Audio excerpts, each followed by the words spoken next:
Hi guys, this is Wenzes. Welcome back to my channel where we talk about personal development. And if you are one of those people who believes that their life will start once you find a partner, then this video is for you. Okay, so I have a lot of INFJs writing me that all they want is to find a life partner, somebody they can rely on, somebody they can trust, and somebody they can be themselves with. And it's pretty much waiting until this moment before you really start living. This is how you go through life. And the only way you think you can find that person is by you being the person that you think the other one is going to like. So you're not actually even being yourself.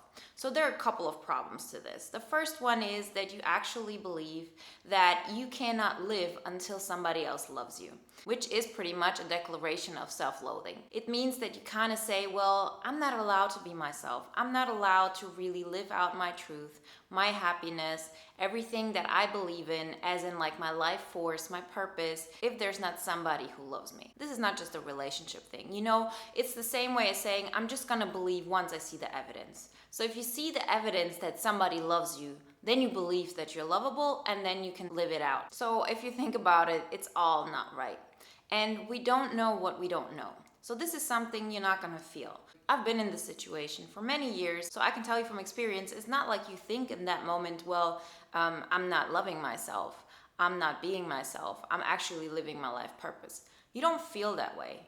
But what I felt, and what I know that so many INFJs write me is that they say, well, I kind of feel like I'm waiting. I'm waiting for somebody to find me, for somebody to kind of like say, oh, I see you, and then I can start living. That's why it's so much easier to say I'm gonna live in other people's realities, because that way we never ever have to like really live out our life force, which is the scariest part. We're so afraid of being ourselves because we're scared of rejection. We're scared that we're not good enough. This is of course not an INFJ thing, but it's something we all should think about and work on. So if you believe that you're still waiting on that one person to find you and then your life will make sense, just take it as a hint that something is not right, that you're not seeing yourself in the right light. Whatever the reason is, something has happened in our childhood. It doesn't have to be like a traumatic event for us to have gotten to a point where we feel, if I'm being myself, I'm gonna get rejected. This is a subconscious thing. This is really us being really, really afraid. This is not something you can consciously decide. So sometimes when you even meet other people like this and you ask yourself, why are they so defensive? Why are they so scared of rejection? This is not something that you can just switch off like this, but you can definitely work on it. One of the biggest problems is that if you believe that, then that person you're gonna find is never going to see you truly, because you never let that part of you out. You are doing the things you think are necessary for the other person to love you. And how often is that going to be the exact same thing that you need? Never, never. We're completely different like this. So if I go out and I see somebody and I see what they want and I can interpret it somehow. You know, I always think we overestimate that. Yes, we understand people quite well, but still, we're not like clairvoyant. No matter how well we think we can do this, I'm a very intuitive person. Yeah, I've still messed up a lot of times. And if I look back now, I see, oh, I always thought that person was this way. And now that I have so much more information, I know more. I'm pretty sure you feel the same way. But let's say you're pretty good at it. So you kind of get a feeling of what does that person need? And you give that to them. That does not mean that they love you. They just love what you're giving them. So they're not gonna see you anyways. So even when you get in this relationship, you're not gonna have the impression that, oh, I'm being loved for who I am, so now I can live out my truth.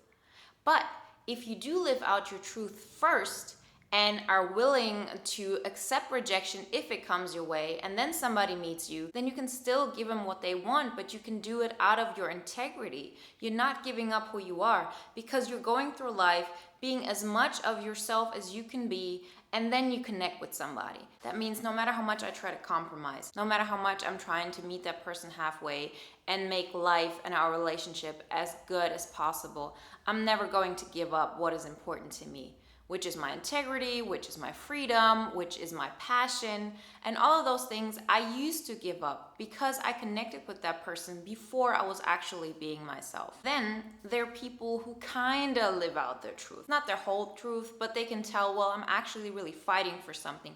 I'm doing something. I'm really going forward. But the moment, somebody loves you, they start loving themselves. It's like, well, I have to put up this front. It's so difficult. Self-love requires self-discipline.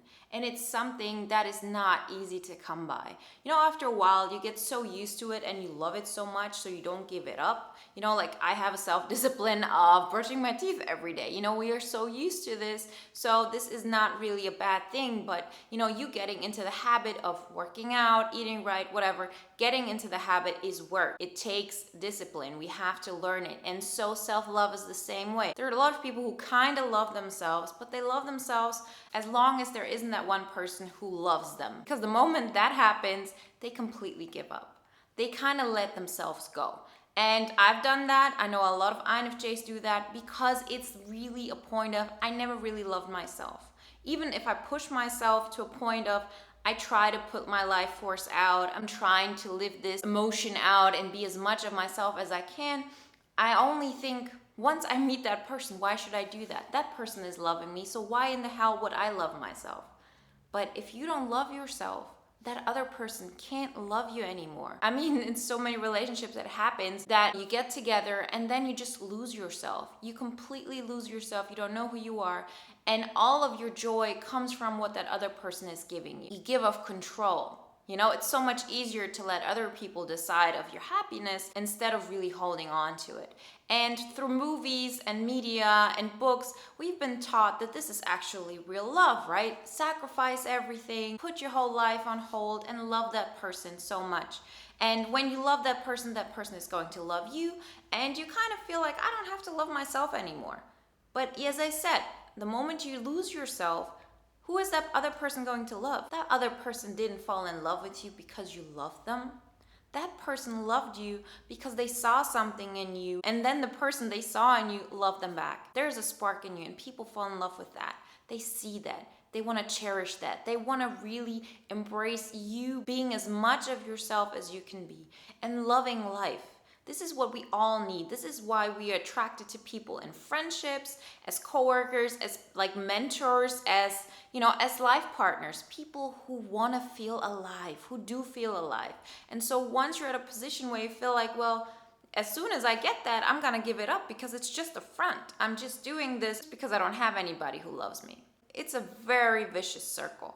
So the thing I have learned is definitely no matter what, I will love myself first, and there's a part of me I will never ever give up.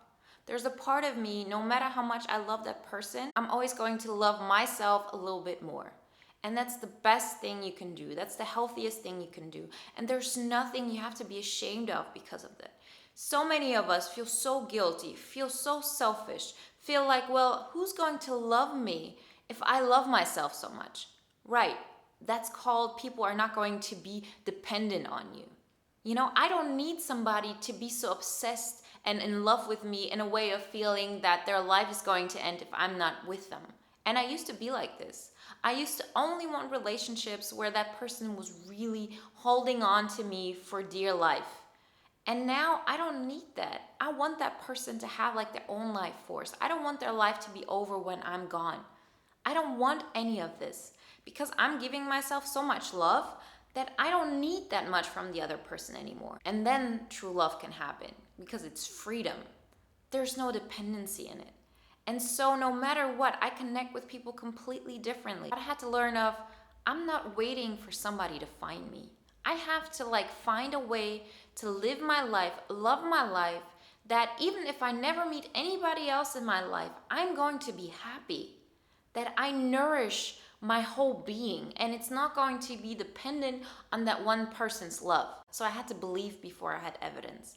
I had to tell myself, well, if I get rejected, then I get rejected. Then I'm going to be alone in the entire world, because that's how it feels. It's not like you feel like, oh yeah, life is going to be so easy once I really start expressing myself. It wasn't a way of, people are going to reject me. If they do, and I assume they will, then that is fine. Because I don't have another choice. I have to go this way. And I knew once I really show that part of me, so many people that I thought I wanted are not going to want me anymore. Because I always chose people that kind of reflected back to me that I was supposed to hide who I was inside. Meaning my strength, my assertiveness, my limitlessness, my power. right? We all have that. And really, the people you attract into your life and the people you're attracted to will change once you really start loving yourself. So if you're in a position where you feel like, well, I'm waiting for somebody to love me, then my life will make sense, realize there's something subconscious going on. Don't wait for that person, because the person you're waiting on does not exist. And even if they existed, they're not going to make you happy. They're not. Because what you need is for you to be your best friend at that moment and start loving yourself now, doing the things you want now, creating a life that on your terms now. And then when you connect, it's a whole different ballpark and it's so much better. And then you really have two individuals that help each other to create the best life for themselves. I hope that helped you. Let me know in the comments if it did. And if you liked the video, please give it a thumbs up and subscribe. And if you're interested in coaching, like always, check out the link in the description. I wish you a great day, guys, and I'll talk to you next time.